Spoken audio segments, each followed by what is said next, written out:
اچھا اسی سورہ کہف میں اسی واقعے کے بعد ذوالقرنین والا ایک واقعہ آتا ہے.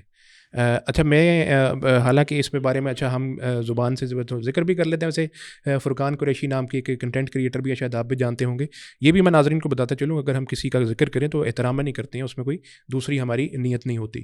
تو اس قسم کے بہت سے ایسے کریٹر بھی ہیں آج کل کے، آپ کو پتہ ہے کنٹینٹ تو بہت بن رہا ہے ان چیزوں پہ. تو وہ یہ بتاتے ہیں کہ ذوالقرنین جو تھے، نمبر ایک تو وہ ان کی جو شخصیت، وہ اس دنیا سے تعلق نہیں رکھتے تھے، وہ کسی اور دنیا سے تھے.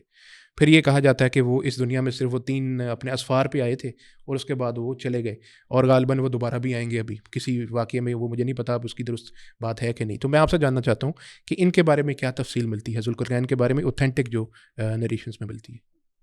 اوتھینٹک تو وہی ہے جو قرآن پاک نے بیان کیا. قرآن پاک نے ان کے 3 اسفار کا ذکر کیا، اور ان کے اسفار کے حوالے سے یہ جو آسمانوں میں سیر کرنے والی بات ہے، ایسی کوئی بات قرآن پاک نے ذکر نہیں کی. اچھا اس سے بڑا کوئی مذاق بھی نہیں ہو سکتا کہ ہم ان اسفار میں خود ہی طے کر لیں کہ وہ مختلف سیاروں سے ڈھونڈتے پھرتے آ رہے تھے. جی تو اس کا ان واقعات کا ہماری دنیا سے کیا تعلق ہے. اچھا دوسری بات یہ کہ جن محترم کا آپ نے ذکر کیا، وہ ماشاءاللہ کافی ذہین، سمجھدار اور قابل آدمی، اور اپنے کام کے لیے وہ بڑی محنت بھی کرتے ہیں، اس میں کوئی شبہ نہیں. کوئی شبہ نہیں. جی لیکن بہرحال انسان ہے، غلطی ان سے ہو سکتی ہے. تو دلائل کو ترتیب دینے میں ان سے ایک بڑی چوک یہ ہوتی ہے کہ وہ قرآنی آیات بھی پیش کرتے ہیں، ساتھ میں مصری اساطیر بھی پیش کر دیتے ہیں، اور پھر بعض دفعہ استدلال کی بنا جو ہے مصری اساطیر کی بنیاد پر ہوتی ہے، نہ کہ قرآنی آیات کی بنیاد پر. اچھا یہ بات. تو یہ معاملات جو انہوں نے آسمانی مخلوق کی بات کی تھی، وہ مصری اساطیر سے لے لی تھی. اسی طرح اور بھی جو چیزیں انہوں نے پیش کی ہیں.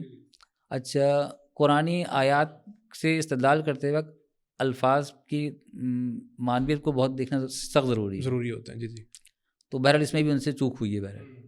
اور دوسری انہوں نے جو نظریہ پیش کیا ہے، وہ امت مسلمہ میں 1400 سال میں 1500 سال میں کسی مفسر نے پیش نہیں کیا. اچھا وہ کسی کا بھی نہیں ہے. جی. اچھا یہ جو پھر جو حوالہ جات یہ دیتے ہیں، میں مطلب کوئی اگر کوئی حدیث میں کوئی ذوالقرنین کا ذکر ہے، جو کہ ایسی چیز ہے جو کہ پہلے تاریخ وغیرہ کی کتب میں بھی ہے، کیونکہ آپ نے بھی جیسے ابھی ذکر کر رہے تھے کئی بار ان کے حوالہ جات جو حدیث کی کتب یا وہ تاریخ وغیرہ کی کتب وہ ضعیف بھی ہوتے ہیں جو دیتے ہیں، لیکن وہ کہتے ہیں یہی ہے کہ ہم صحیح دے رہا ہوں، لیکن وہ ضعیف نکلتے ہیں، وہ چیک کیے ہوئی چیز. تو یہ ہے کہ میں یہ چاہتا ہوں کہ کیا ذوالقرنین کے بارے میں اس کے علاوہ قرآن میں جتنا ذکر ہے وہ تو آپ نے بتا دیا، حدیث میں کوئی ایسا ہے ذکر کہ وہ کون سی شخصیت تھی، کون تھے، کب کے تھے، کہاں کے تھے؟ یہ آپ نے اچھا سوال. ذوالقرنین کے حوالے سے ایک اہم چیز ہے کہ اخبار مکہ امام فاقہی کی جو کتاب ہے اس میں ذکر آتا ہے کہ ان کی امام حضرت ابراہیم علیہ السلام سے ملاقات ہوئی.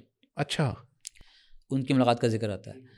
اچھا امام بخاری کی فقہ و فہم کو آپ جانتے ہی ہیں، تفقہ فی الدین کو جانتے ہیں. کوئی شک نہیں. انہوں نے جو کتاب احادیث الانبیاء میں چیپٹر قائم کیا ہے، تو اس میں حضرت ذوالقرنین کا جو ذکر ہے نا، وہ ابراہیم علیہ السلام سے قریبی متصلی ذکر کیا ہے. اچھا تو یعنی وہ بھی اسی دور کو سمجھتے ہیں. صحیح.